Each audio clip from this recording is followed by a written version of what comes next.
kabajamtoota daawwattoota Wiirtuu Miidiyaa oduu galgala kanaan isinitti himaa. Oduu isinitti himuun kan isin faana turu ammoo Allalii Saalamuutiin.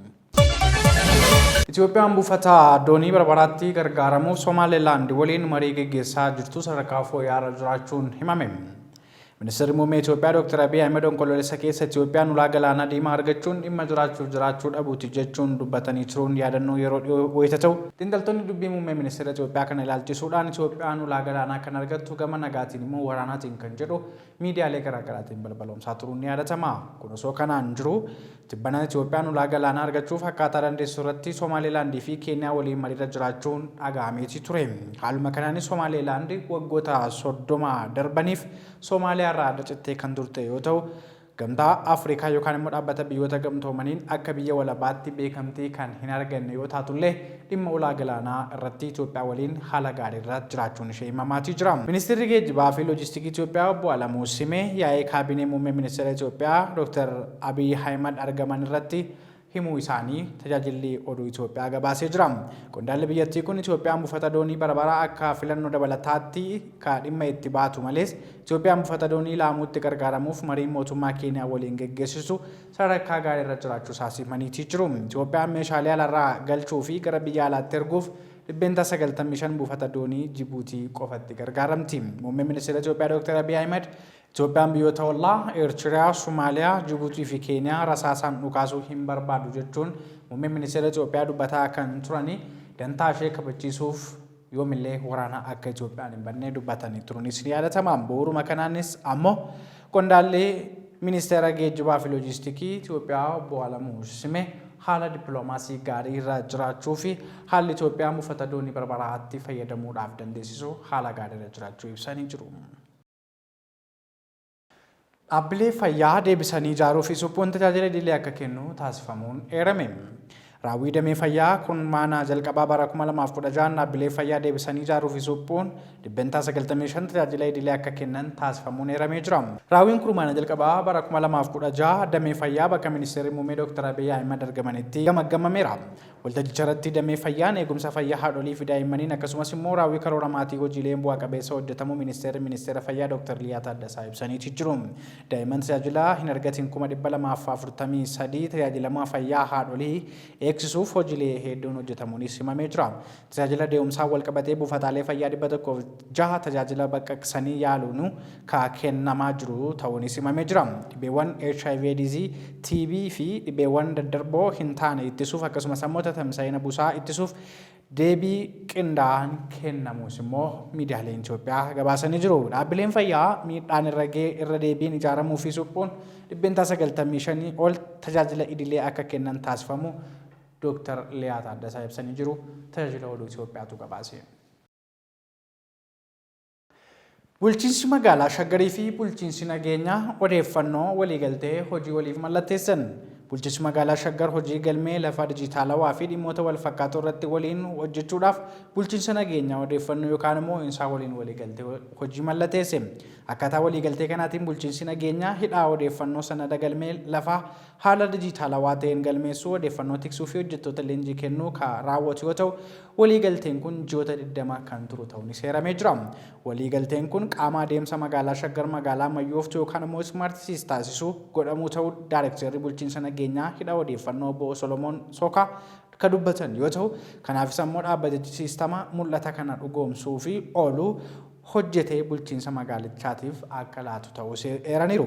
Kantiibaa magaalaa Shaggar Dr. Tashoomaa Addunyaa gama isaaniitiin magaalaa Shaggar magaalaa ammayyooftuu taasisuu keessatti galmeen lafaa gahee olaanaa qabaa jechuunis ibsanii jiru. Kaaba Itoophiyaa naannoo Tigraay fi Amaaraa keessatti beela hongeen fideen namoonni 50 ta'an du'uu himame. Waajjirri to'annoo sodaa balaa naannoo Tigraay naannicha keessatti buqqaatonni sababa waraanaan qe'ee irraa ka'an beela sababa hongeen mudateen lubbuu dhabuu beeksise. Hoogganaa waajjirichaa Dr. Gabrahiwoot Gabra-Egzaabeer magaalaa xiqqaa Yicilaa jedhamtu keessatti beelaan namoonni buqqaatota ta'an 48 BBC natti himeera jechuun gabaase. Dr. Gabrahiwoot dhiyeessiin deeggarsa namoomaa naannoo Tigraay keessatti ji'oota 5 waliif adda cituu isaa hordofee naannichatti namoonni sababa beelaan du'anii 1329 ga'uu ibsanii jiru. Naannicha keessa nagaan fooyyee qabaatus hanqinni nyaataa fi beelli mudachaa jiru barattoota barnootatti deebi'aa jiraniif qormaata ta'us himanii jiru. Naannoo Amaaraa godina Walgii Himiraa keessatti yoo xiqqaate namoonni 4 du'uu loon 4000 ta'anis ammoo du'uun himamee jira. Duuti godinicha keessatti galmaa'e kun hanqina nyaataa sababa hongeen dhalateef akka ta'e hoogganaan waajjira ittisa balaa fi wabii nyaataa godinichaa obbo Meerat Malaakuu BBC'n natti himeera jechuun gabaase. Obbo Meerat akka jedhanitti dhiyeessiin deeggarsa nyaataa godinichaa waan qaqqabeef lakkoofsa namoota du'anii dhaabbachuu danda'us lakkoofsi loon dhumaa jiranii dabaleeraa jiran. US fi dhaabbanni biyyoota gamtoomanii deeggarsa nyaataa garaa darbuu himachuun ji'oota 5 oliif dhiyeessiin deeggarsa nyaataa adda kutanii ka turan ta'uunis ni yaadatamu. Kun ammoo naannolee waraanaaf hongeen miidhamee miliyoona ta'an deeggarsa nyaataa eeggataa balaa hamaaf saaxilamuusaas immoo ibsanii jiru. Yeroo ammaa kana kutaaleen biyyoota gariin hongeen miidhamaa wayita jiran gariin ammoo rooba guddaa hin eegamnee fi lolaa rakkoo keessa jiruuf saaxilamaa jiru. Dhaabbanni biyyoota gamtoomanii akka jedhutti ammoo lolaa fi sigiga lafaa keessumaa naannoo Sumaalee mudateen namoonni 40 ta'an lubbuun darbuun himamee jira. Daawwattoota keenya oduu biyya alaatiin ammoo dhaabbata mootummoota gamtoomaniitti koreen dhimma faayinaansii fi diinagdee ka koree lammataa sekendi koomiit jedhamuun beekamu wixinee labsii 9 ka fooyya'insa gibiraa liqii jijjiirama qilleensaa fi hiyyummaa dhabamsiisuuf dandeessisuu ol raggaasisuu isaa ibsee Odaa Abtaamuu dabalata kanaa akka itti aanutti qindeesseera. Dhaabbata mootummoota gamtoomaniitti koreen dhimma faayinaansii fi diinagdee kan koree lammataa yookaan sekendi koomitee jedhamuun beekamu wixinee labsii 9 kan fooyya'insa gibiraa liqii jijjiirama qilleensaa fi hiyyummaa dhabamsiisuuf oolu raggaasisuun himameera. Koreen kun wixinee labsii kana kan raggaasisee gumii idilee 78ffaa sadaasa 12 bara 2016 xumura irratti ta'uu dhaabbatichi ibsa irra baaseen beeksiseera.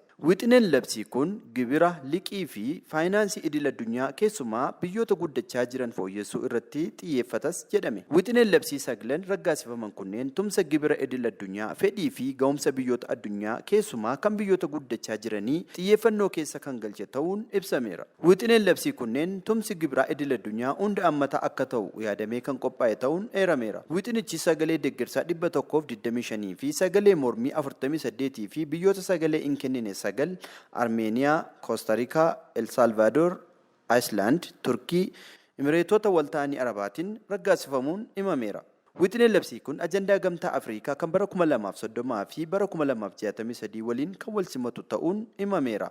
Wixineen labsii kun kan raggaasifame gaaffii wixinichi akka sirreeffamu Yuunaayitid Kingdom kaaftee ture harka caalmaan erga kuffisee booda ta'uun ibsameera. Biyyoonni raggaasifamuu wixinichaa morman maaliif akka morman yaada isaanii ibsaniiru. Itoophiyaan sababa waraana mootummaa fi finciltoota waliin taasifamu hordofuun yakkoonni waraanaa raawwatamaniiru jechuun Ameerikaan carraa daldala gibiraarraa bilisaa yookaan AGOA Itoophiyaan fayyadamaa turte guruun ni yaadatama. Haa ta'u malee waraanichi marii nageenyaatiin goolabamuu hordofee Itoophiyaan carraa AGOA akka banamuuf gaafachaa turuu ishee Addis Istaandardi gabaaseera. Miseensi paarlamaa Gaanaa Isaak Odongoon bara darbee paarlamaa Gaanaa keessatti dhimma baajataa irratti falmii gaggeessaniin taphataa kilaba Manchester United Harry Maguire irratti waa'ee diinagdee Gaanaa fakkeenya fudhachuun kaasaniitii turan. Haa ta'uti malee garuu jijjiirama taphatichi tibba kana taasisaatii jiruun dhiifama gaafachuu BBC fi miidiyaaleen ispoortiitti dhiyeenya qaban gabaasan. Odaa Abtaamuu dhimma kana akka itti aanutti qindeeffateera.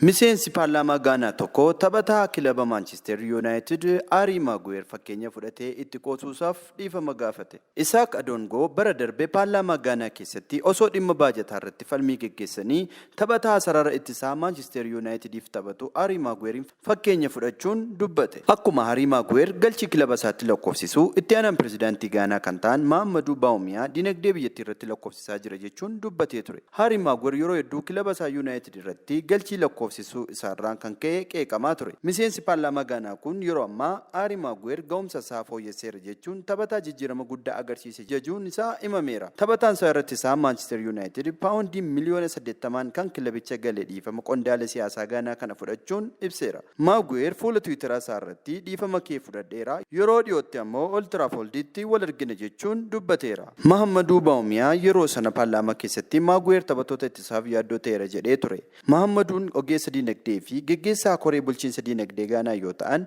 biyyattii keessatti rakkoo diinagdee mudate furuu hin dandeenye jechuun paarlaamaa keessatti Aari Maaguweeritti kan fakkeeffamanii ture. Gaarii Saawusgeet miseensi paarlaamaa Gaanaa Aari Maaguweeritti qoosuun sirrii akka hin taane mormanii turan. Taphataan kun garichaaf bu'uura akka ta'e ibsuun qoosaa itti qoosame balaaleffataniiru. Akkasumas taphataan kun garee sanaaf bu'uura akka ta'e ibsuun qoosaa itti qoosame balaaleffatanii turan. Haati Aari Maaguweeris ilmi koo nama itti qoosan miti jechuun itti qoosamuu isaatti baay'ee gadduu ibsitee turte. Haa ta'u garuu Aari Maaguweer keessumaa tapha Pirimeer Liigii bara kanaa keessatti sarara ittisaa Maanchister Yuunaayitediif oolmaa guddaa oolaa jira jedhamuun jajamaa jira. Miseensi paarlaamaa Gaanaa isa fakkeenya fudhachuun aangawa Gaanaatti qoosanii turanis ga'umsa Maaguweer fooyya'ee kana arguun dhiifama kan gaafatan ta'uun himameera. BBCtu gabaase. Kabajamtoota daawwattoota keenya oduun galgala kanaaf qindeeffannee kanneen kana fakkaatan turanii fayyaa ta'a.